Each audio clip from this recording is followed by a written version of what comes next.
Assalamualaikum warahmatullahi wabarakatuh. Ikhwan akhwat rahimakumullah. Syukur alhamdulillah kita diberi kesempatan untuk bersama-sama kembali di Tausiah Sore Radio dan TV Silaturahim, yang untuk hari Kamis seperti biasa yang hadir adalah Ustadz Zain Al-Hadi. Bahasan yang akan selalu menambah wawasan, membuka cakrawala pandang kita dan mengisi tabung jiwa kita dengan hal-hal yang akan membuat kita semakin dekat kepada Allah Subhanahu wa Ta'ala. Untuk hari ini kira-kira apa ya bahasan yang akan beliau paparkan? Kebetulan sudah hadir di sini. Assalamualaikum warahmatullahi wabarakatuh. Waalaikumsalam warahmatullahi ta'ala wabarakatuh. Sehat Ustaz? Sehat, alhamdulillah. Alhamdulillah. Ngobrol di off air tadi bicara soal tempat di mana kita dilahirkan, tempat di mana kita dibesarkan, dan itu berarti tumbuh dengan segala suka dukanya. Kita punya hutang yang besar dengan tanah kelahiran, dengan negeri ini. Bahasannya tentang itu ya Ustadz ya? Betul, insyaallah. Jadi bagaimana cinta negeri. Mudah-mudahan pemirsa dapat juga menambahkan bagaimana kepedulian dan cinta kita pada negeri, pada Indonesia tercinta, pada merah putih kita. Sepenuhnya mari kita simak paparan dari Ustadz Zain Al-Hadi. Silakan Ustadz. Baik, terima kasih. Bismillahirrahmanirrahim. Alhamdulillahi Rabbil Alamin. Puji syukur, sembah sujud, patuh dan pasrah, tunduk, menyerah kehadirat Allah Subhanahu wa Ta'ala, Sang Pencipta, Pemelihara, Pemberi semua kebutuhan kita, dari oksigen, makanan, minuman, pangan, sandang, dan seterusnya. Dialah Allah yang kita tuhankan, tempat kita berserah diri dan meridhoi segala keputusan dan takdirnya. Allah yang kita tuhankan, tiada lain, tiada yang kita tuhankan selain Allah. Salawat dan salam kepada Rasul Allah, Nabi tercinta Muhammad, serta keluarganya yang suci dan sahabatnya yang setia dan baik. Kaum muslimin dan muslimat yang disayang Allah, alhamdulillah atas izin Allah, atas bimbingan Allah, hidayah Allah dan tuntunannya, kita dapat berjumpa kembali saat ini bersama. Dalam kesempatan ini insyaallah kita akan membahas bagaimana cinta negeri. Sebelumnya sedikit saya mengulang kajian kita minggu lalu mengenai terjadinya stres atau depresi. Ya, kita dengar dari dokter-dokter banyak memberitahukan bahwa ada stres. Dari stres itu bisa menimbulkan depresi, kesusahan jiwa. Minggu lalu kita bahas firman Allah Subhanahu wa Ta'ala dalam surat Toha. Bismillahirrahmanirrahim. Man a'rada an dzikri fa inna lahu ma'isyatan dhanka. Siapapun atau barang siapa yang tidak mau zikir Allah, tidak mau zikir Allah, tidak zikir Allah, atau dalam keadaan tidak zikir Allah. Zikir itu ingat, artinya tidak ingat Allah. Tidak ingat Allah sama dengan tidak sadar diri, atau lebih agak sedikit agak kasar, tidak tahu diri. Tidak tahu diri. Kalau dia tahu diri, dia beriman. Dia tidak tahu dirinya siapa yang ciptakan. Tidak ada manusia menciptakan dirinya sendiri. Nah, di perut ibu diantar makanan, lahir sediakan susu, sekarang semua pangan, sandang, semua oksigen, semua ada. Siapa itu semua yang berikan? Dan kita dipindahkan dari sini ke alam lain lagi, nanti banyak sekali. Ke alam lain yang banyak. Allah Subhanahu wa Ta'ala lah yang menentukan segala-galanya.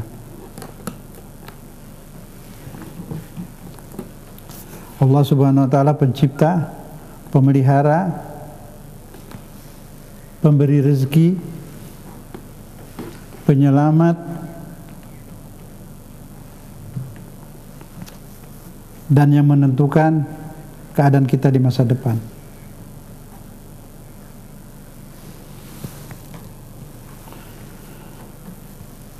Dialah Allah yang kita tuhankan, yang kita sembah, yang kita harapkan, yang kita puja, yang kita segani. Dialah Allah Subhanahu wa taala yang kita tuhankan. Bila manusia telah mengenal dirinya bahwa dia makhluk tercipta dan diciptakan, dia akan mencari sang pencipta. Dia akan mencari, dia akan bertanya, kenapa saya ada? Kenapa saya hidup?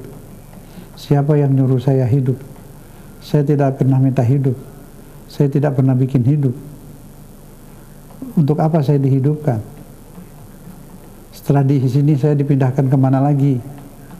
Dan di sana ada apa? Itu orang-orang yang sudah pindah keluar dari tubuhnya dan dia hidup. Karena yang hidup itu ruh. Dua kehidupan. Bila kita hidup dalam alam materi, kita hidup mengikuti kehendak jasmani dan nafsu, kita tidak hidup dalam ruh. Disitulah kita akan tidak tahu diri dan tidak mengenal Tuhan. Seharusnya kita hidup yang sebenarnya adalah hidup dengan ruh, hidup dalam ruh, hidup dalam kesadaran ruhani. Hidup dalam kesadaran materi, kesadaran nafsu, hanya tubuh yang hidup. Padahal tubuh itu mati. Sebenarnya tubuh itu mati. Pohon juga tumbuh, hidup dia. Tapi hidup materi, hayat.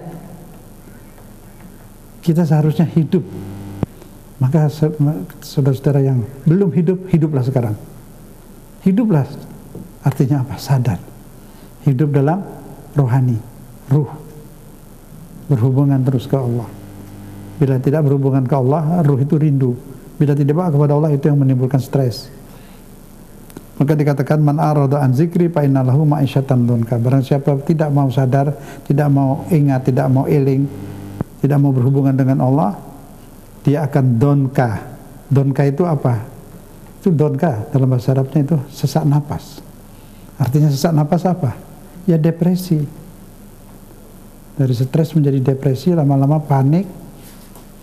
Dari panik terus sampai cemas. Nah, dalam keadaan jiwa seperti ini mudah sekali terkena penyakit organ-organ tubuh. Bila organ tubuh sakit, tidak menerima lagi, stres, depresi. Tambah lagi. Obat-obat penenang hanya untuk melupakan sementara. Obat yang paling bagus, yang dapat menyembuhkan dan akan sembuh, yakin, tidak ada lain adalah zikrullah. Kalau dikatakan tadi man a'rada an zikri, yang tidak mau zikir Allah, hidupnya akan sesak nafas, galau lah, begitu semuanya. Jadi muslimin dan muslimat yang disayang Allah, banyak-banyaklah berzikir, banyak-banyak menghadap Allah dalam keadaan sholat, menghadap Allah di luar sholat. Karena hanya dengan menghadap Allah, hanya dekat dengan Allah, kita akan bebas dari stres, bebas dari depresi. Itu sudah dapat dibuktikan. Karena depresi itu ruh. Ruh itu tidak suka makan kok. Ruh itu tidak ingin hiburan. Ruh itu dibawa ke tempat pesta tambah parah. Ruh itu maunya dekat dengan Tuhannya. Karena ruh itu adalah dari tiupan Allah. Insya Allah dapat dipahami, ini ulangan minggu yang lalu. Insya Allah dibersambung di lain kesempatan. Kini ada masalah penting yang kita kaji bersama, ialah mengenai cinta tanah air. Kita sebagai muslim, memanglah sudah menjadi kewajiban kita itu mencintai tanah air. Tapi dalam pengertian mencintai tanah air, bukan berarti saya harus menciumi tanah dan air. Tanah dan air kita pijak, air kita minum. Yang dimaksud tanah air itu yang harus kita cintai, ya tanah air ini dicintai manusia yang ada di tanah air ini. Segala apa yang ada di tempat ini. Kita banyak sudah dalil-dalil dalam Al-Quran. Cukup kita ambil satu ayat saja. Bismillahirrahmanirrahim. Wa ma arsalnaka illa rahmatan lil alamin. Itu semua kita sudah baca. Nabi Muhammad diutus membawa rahmat. Kita menjadi muslim ikut Nabi Muhammad. Nabi Muhammad adalah teladan. Harus kita ikuti. Nabi Muhammad sudah bawa rahmat dan dia dibekali oleh Allah Al-Quran yang penuh dengan rahmat. Allah tidak turunkan pedang untuk Nabi untuk membabat leher manusia. Tidak. Al-Quranul Karim. Al-Quran dan perbuatan Nabi, sunnah Nabi, semua perbuatannya apa? Dikirim untuk bawa rahmat. Nabinya sendiri bagaimana? Harisun alaikum bil mu'minin raufur rahim. Penyayang, penyantun, pengasih. Rahmatan lil alamin. Jadi kita harus menyebar rahmat. Untuk siapa rahmat itu? Untuk alam. Alam apa? Alam yang ada di negeri inilah dulu sebelum sedunia. Apa alam yang ada di sini? Itu benda-benda semua alam. Wajib dihormati. Air pun demikian, tidak boleh dibuang-buang sembarangan. Mereka ada hayat.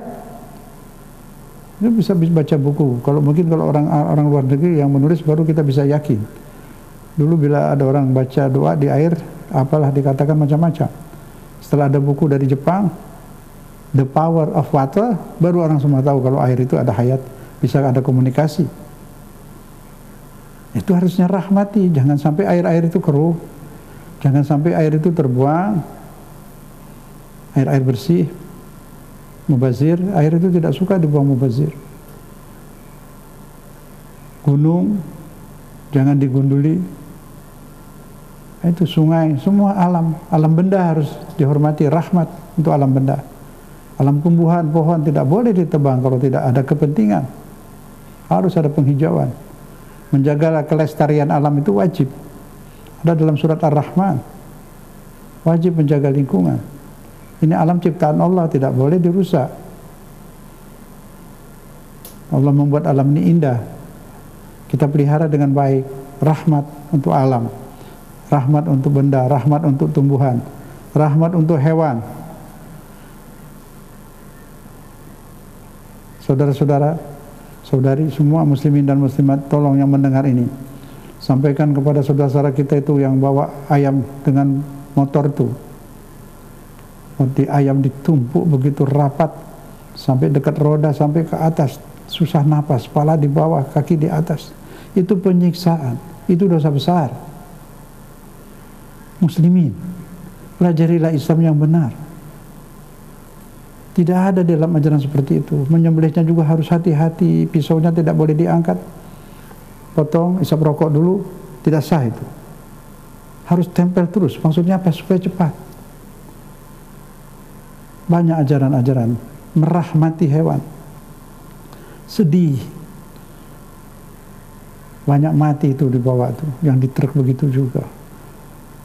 Ada banyak lagi pakai motor bawa kambing begitu banyak ditumpuk. Astagfirullahaladzim. Wahai muslimin, mengertilah, Allah tidak, itu ciptaan Allah, makhluk-makhluk itu. Semua itu makhluk ciptaan Allah. Harus dirahmati, rahmatan lil alamin, rahmat untuk semua. Untuk benda, untuk tumbuhan, untuk hewan. Apalagi untuk manusia. Semua manusia tanpa kecuali harus dirahmati. Ini kalau mau menerima ajaran Islam yang benar. Jangan itu ayat hanya di musim maulud ini selalu ditulis di sepanduk-sepanduk, di pidato, di mana-mana. Rahmatan lil alamin, rahmatan lil alamin. Hanya untuk diucapkan dari pidato. Tidak, kita wajib mengamalkan. Kita wajib sebagai muslim memberi rahmat, menyebar rahmat, menebar kasih sayang, bukan menebar berang, bukan menebar kebencian. Lihat Quran, betul-betul perhatikan Quran. Bismillahirrahmanirrahim. Semua rahmanirrahim. Nabi Sulaiman mengirim surat ke Ratu Belgis. Bismillahirrahmanirrahim. Innahu min Sulaiman wa innahu bismillahirrahmanirrahim. Semua Nabi Muhammad pun demikian. Dengan bahasa yang indah, dengan kata-kata yang indah, mereka berdakwah seperti itu. Rahmatan lil alamin. Kalau kita juga lihat dari surat Wal Asr, umur itu adalah waktu. Waktu harus digunakan untuk apa? Supaya tidak rugi, tidak rusak. Beriman dan beramal soleh. Beriman dan beramal soleh itu isinya. Amal soleh itu apa? segala perbuatan yang berguna, bermanfaat bagi umat manusia, bagi hewan, bagi tumbuhan, bagi alam, itu amal soleh, diridho Allah. Sebaliknya perbuatan yang menyusahkan orang, menebar kebencian, menyusahkan, itu bukan amal soleh, itu maksiat. Jadi amal soleh yang tertulis ada fardu dan sunnah, ada maksiat yang diharamkan, ada haram dan makruh. Di luar itu ada lagi yang tidak disebutkan. Segala yang baik amal soleh, segala yang merusak amal salah, apapun. Itu tidak butuh dalil. Logika tahu mana baik, mana tidak baik. Tahu. Menolong orang tenggelam, amal soleh. Menenggelamkan orang, amal salah. Tidak perlu cari hadis. Dulu kan orang tidak ditenggelamkan, matinya dibunuh oleh pedang. Sekarang kalau ditenggelamkan di air, nggak apa-apa itu. Ya tidak bisa. Menghilangkan nyawa manusia tidak boleh, kecuali lewat pengadilan yang benar, pengadilan yang jujur. Ruh manusia itu tiupan Allah. Illa bil haq. Ada putusan pengadilan. Siapapun tidak punya hak memenggal kepala orang. Siapapun, ustadz sekalipun, kiai atau siapapun, tidak ada. Harus lewat pengadilan. Dalam keadaan perang, lain lagi. Perang pun ada cara, ada hukum perang. Militer dengan militer tidak boleh membunuh sipil. Pendeta, biksu, siapapun tak boleh. Kiai, wanita, anak-anak, pohon pun tak boleh ditebang. Dalam keadaan perang itu ada peraturan. Ini Islam agama betul rahmat, tapi dipraktekkan, bukan untuk dipidatukan. Terus di mana mendambar rahmat? Di tempat kita berada, di negeri kita sendiri. Mencintai lingkungan, menjaga lingkungan hidup, wajib. Tidak boleh merusak, buang sampah, mengotori sungai, mengotori parit-parit. Islam luar biasa ini. Kita harus pelajari betul, ajari ke anak-anak kita semua. Kita hanya bisa berpidato Islam agama yang paling mulia, agama yang paling tinggi, agama yang paling toleransi, kan begitu. Tapi faktanya, di mana ada toleransi? Kepada siapa kita toleransi? Di mana? Saudara kita Ahmadiyah itu, saya ngerti dia kafir, dia punya nabi lagi, tahu saya. Tapi tidak boleh dia diganggu. Tidak ada ajaran harus membakar masjidnya dan rumahnya. Urusan kafir urusan sama Tuhan lah. Tuhannya sendiri pengampun dan penyayang. Dia masih sujud, mereka sholat kepada Allah. Tidak sah sholatnya. Mungkin Anda mengatakan tidak sah, dia punya nabi. Iyalah, biarlah Allah yang itu urusan Allah. Di negara ini kita bisa menghukum orang yang merusak negeri. Itu negara boleh hukum itu. Seharusnya ditindak, dikasih kenakan sanksi hukum. Mengenai orang itu kafir, Allah sudah sediakan neraka. Nanti diperiksa urusan Allah, itu bukan urusan kita. Kita tidak diperintahkan untuk melakukan itu. Janganlah atas nama dakwah justru merusak Islam, mencemarkan nama Islam. Kita tidak rela kalau Islam ini disebut agama teroris. Sedih kita. Kita terpancing. Kita hanya seperti banteng, sukanya ngamuk, kaum reaksioner ngamuk, marah terus.